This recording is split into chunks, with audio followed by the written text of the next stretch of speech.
jatah mantan. Sebelumnya, untuk menjawab rasa penasaran buat yang masih bertanya-tanya, apakah tren jatah mantan sebelum menikah itu benar adanya? Sila cek dengan perangkat pintar masing-masing dan buka X, lalu searching dengan tagar jatah mantan. Sesaat kemudian, Anda akan melihat bagaimana dunia sedang tidak baik-baik saja.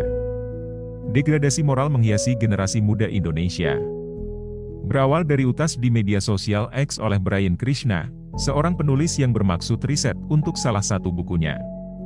Sebenarnya, postingan tersebut sudah sejak tahun 2022 silam. Namun berbagai komentar warganet tak berhenti sampai sekarang. Ada pengakuan, penyesalan, dan kecaman menolak tren tersebut semakin beredar. Rafa misalnya, dia mahasiswa Universitas Brawijaya Malang, masuk pada tahun 2014. Di kampus itu pula dia mengenal seorang wanita, dan memutuskan berpacaran dengan Vika. Singkat cerita, Vika, pacar Rafa, lulus kuliah lebih dulu daripada dirinya karena Rafa lebih fokus berkarya di bidang musik. Meski begitu, hubungan keduanya sama seperti gaya berpacaran anak muda lainnya. Rafa dan Vika mulai berpacaran pada tahun 2016 silam. Karena sudah memantapkan hati terhadap pilihannya, Rafa sejak awal memang berniat melanjutkan hubungan ke jenjang pernikahan. Namun, sebelum masuk ke jenjang yang lebih serius, Vika meminta Rafa menyelesaikan kuliahnya. Akhirnya dia berhasil lulus dan wisuda pada akhir tahun 2019. Aku terbantu sidang skripsi online karena pandemi, akunya.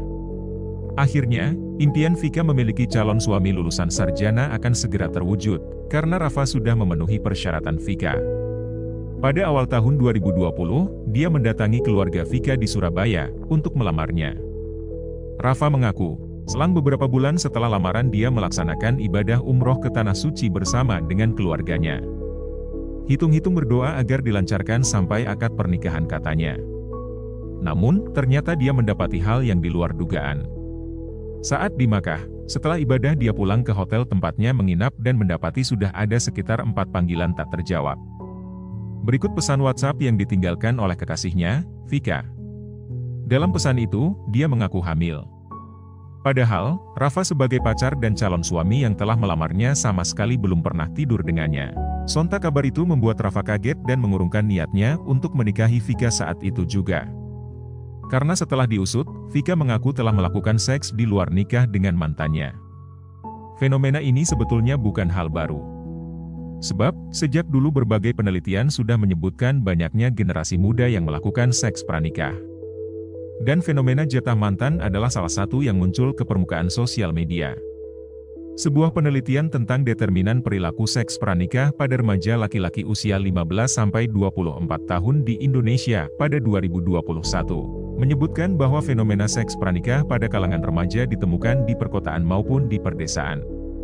Tanpa memandang suku, agama atau bahkan latar belakang tingkat pendidikan. Bahkan, penyimpangan seksual hari ini dianggap sebagai tren. Bukan hal yang tabu lagi. Degradasi moral kian jelas memperlihatkan imbusnya. Melihat fakta bahwa generasi muda Indonesia sudah mulai melupakan adat ketimuran dengan dalih pemenuhan hasrat seksual. Padahal dampak negatif dari perilaku semacam ini sudah bisa dilihat di sekitar.